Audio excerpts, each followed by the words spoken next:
ओम नमो भगवते वासुदेवाय। माघ मास की कृष्ण पक्ष में पड़ने वाली एकादशी को छठ तिला एकादशी कहते हैं।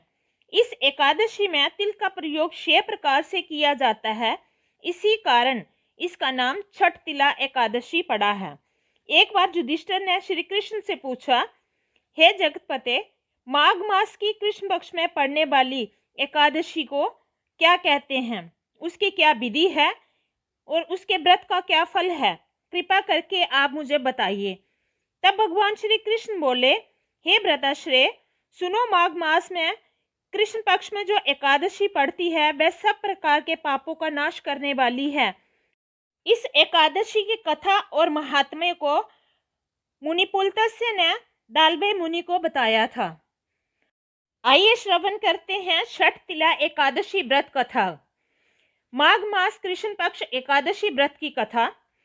एक समय दालभय ऋषि ने पुलत्स्य ऋषि से पूछा कि हे महाराज, पृथ्वी लोक में मनुष्य ब्रह्म हत्यादिक महान पाप करते हैं, पराये धन की चोरी तथा दूसरों की उन्नति देखकर ईर्ष्या करते हैं, साथ ही अनेक प्रकार के व्यसनों में फंसे रहते हैं, फिर भी उनको नरक प्राप्त नहीं होता। इसका क्या कारण है? वह ना जाने कौन सा दान पुण्य करते रहते हैं जिससे उनके पाप नष्ट हो जाते हैं। ये सब कृपा पूर्वक आप कहिए। पुलत्स्य ऋषि कहने लगे कि हे महाभाग, आपने मुझसे अत्यंत गंभीर प्रश्न पूछा है। इससे संसार के जीवों का अत्यंत भला होगा। इस वेद को ब्रह्मा, विष्णु, रुद्र तथा इंद्र आदि भी नहीं जानते हैं, परंतु मैं आपको ये गुप्त तत्व अवश्य बताऊंगा।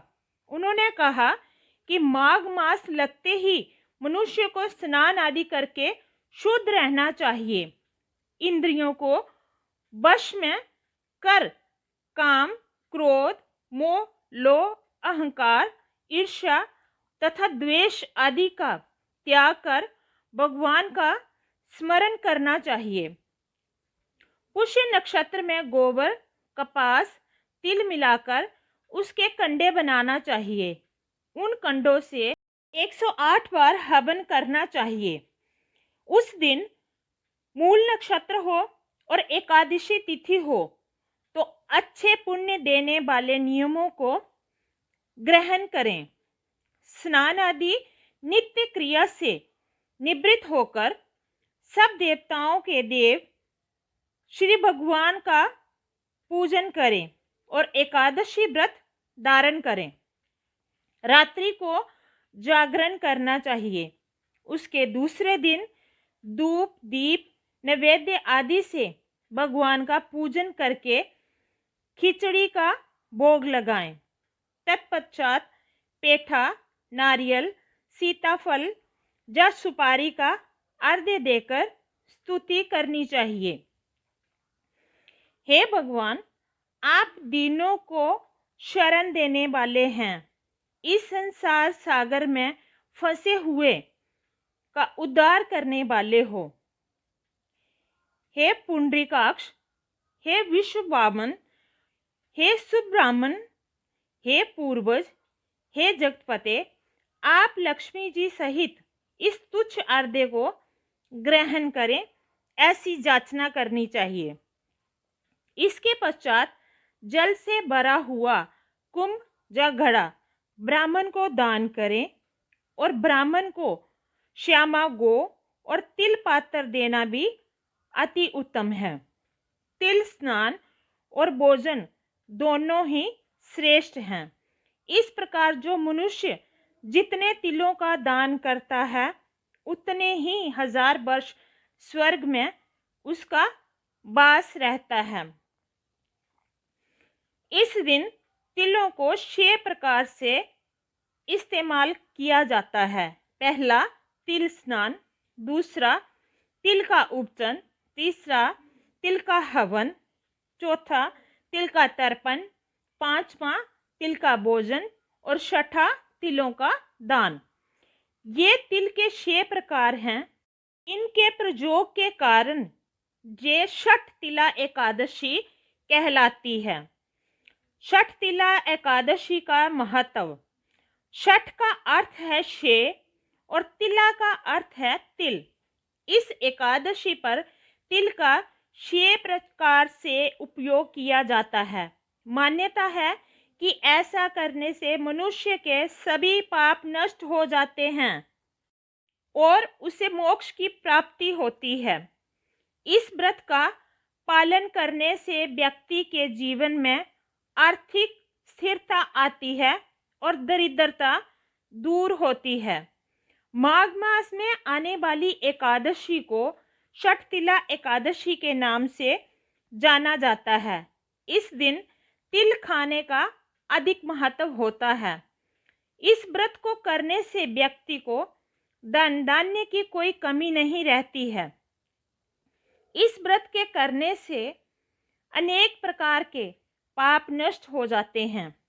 इतना कहकर पुलस्त्य ऋषि कहने लगे कि अब मैं तुमसे इस एकादशी की कथा कहता हूँ। एक समय नारद जी ने भगवान श्री विष्णु से यही प्रश्न किया था और भगवान ने जो छठ तिला एकादशी का महात्म्य नारद जी से कहा सो मैं तुमसे कहता हूँ, ध्यान से सुनो। भगवान ने नारद जी से कहा कि हे नारद, मैं तुमसे सत्य घटना कहता हूँ, ध्यानपूर्वक सुनो। प्राचीन काल में मृत्युलोक में एक ब्राह्मणी रहती थी।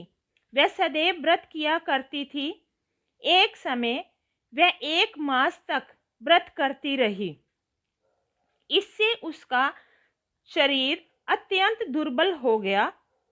यद्यपि वह अत्यंत बुद्धिमान थी, तथापि उसने कभी देवताओं या ब्राह्मणों के निमित्त अन्न या धन का दान नहीं किया था। इससे मैंने सोचा कि ब्राह्मणी ने व्रत आदि से अपना शरीर शुद्ध कर लिया है, अब इसे विष्णु लोक तो मिल ही जाएगा, परंतु इसने कभी अन्न का दान नहीं किया।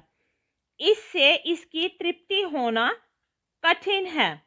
भगवान ने आगे कहा, ऐसा सोचकर मैं भिखारी के वेश में मृत्युलोक में उस ब्राह्मणी के पास गया और उससे भिक्षा मांगी। वह ब्राह्मणी बोली, महाराज किस लिए आए हो? मैंने कहा, मुझे भिक्षा चाहिए। इस पर उसने एक मिट्टी का ठेला मेरे भिक्षा पात्र में डाल दिया। मैं उसे लेकर स्वर्ग लौट आया। कुछ समय बाद ब्राह्मणी भी शरीर त्याग कर स्वर्ग में आ गई। उस ब्राह्मणी को मिट्टी का दान करने से स्वर्ग में सुंदर महल मिला, परंतु उसमें अपने घर को अन्न आदि सब सामग्रियों से शून्य पाया। घबराकर वह मेरे पास आ गई और कहने लगी कि भगवान, मैंने अनेक व्रत आदि से आपकी पूजा की, परंतु फिर भी मेरा घर अन्न आदि सभी वस्तुओं से शून्य है। इसका क्या कारण है? इस पर मैंने कहा, पहले तुम अपने घर जाओ, देव स्त्रियां आएंगी तुम्हें देखने के लिए। पहले उनसे छठ तिला एकादशी का पुण्य और विधि सुन लो, तब द्वार खोलना। मेरे ऐसे वचन सुनकर वह अपने घर चली गई। जब देव स्त्रियां आई और द्वार खोलने को कहा तो ब्राह्मणी बोली, आप मुझे देखने आई हो तो छठ तिला एकादशी का महात्म्य मुझसे कहो।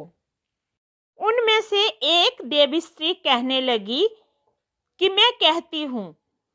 जब ब्राह्मणी ने छठ तिला एकादशी का महात्म्य सुना, तब द्वार खोल दिया। देवांगनाओं ने उसको देखा कि ना तो वह गांधर्वी है और ना ही असुरी, वरन पहले जैसी मानुषी है। उस ब्राह्मणी ने उसके कथनानुसार छठ तिला एकादशी का व्रत किया। इसके प्रभाव से वह सुंदर और रूपवती हो गई तथा उसका घर अन्न आदि समस्त सामग्रियों से युक्त हो गया। अतः मनुष्यों को मूर्खता त्याग कर षटतिला एकादशी का व्रत करना चाहिए और लोभ ना करके तिल आदि का दान करना चाहिए। इससे दुर्भाग्य, दरिद्रता तथा अनेक प्रकार के कष्ट दूर होकर मोक्ष प्राप्ति होती है। इस दिन व्रती को विशेष नियमों का पालन करना चाहिए। किसी की निंदा नहीं करनी चाहिए। यदि किसी निंदक व्यक्ति से आपकी बात हो जाती है तो इस दोष को दूर करने के लिए भगवान सूर्य के दर्शन करें तथा श्री हरि की पूजा करके क्षमा मांगनी चाहिए। एकादशी के दिन घर में झाड़ू नहीं लगाना चाहिए। इस दिन बाल भी नहीं कटवाने चाहिए। मधुर वाणी बोलनी चाहिए, ज़्यादा भी नहीं बोलना चाहिए, क्योंकि अधिक बोलने से ना बोलने वाले शब्द भी निकल जाते हैं। इस दिन यथाशक्ति दान करना चाहिए। प्रत्येक वस्तु प्रभु को भोग लगाकर ही तथा तुलसी दल छोड़कर ही ग्रहण करें। मन में सभी के प्रति दया भाव रखें। व्रती को अगले दिन द्वादशी को भगवान विष्णु तथा तुलसी माता की पूजा करके प्रसन्नचित होकर ब्राह्मणों को भोजन करवाना चाहिए और उसके बाद ही खिचड़ी से अपने व्रत का पारण करना चाहिए। बोलो श्री विष्णु भगवान की जय, तुलसी माता की जय।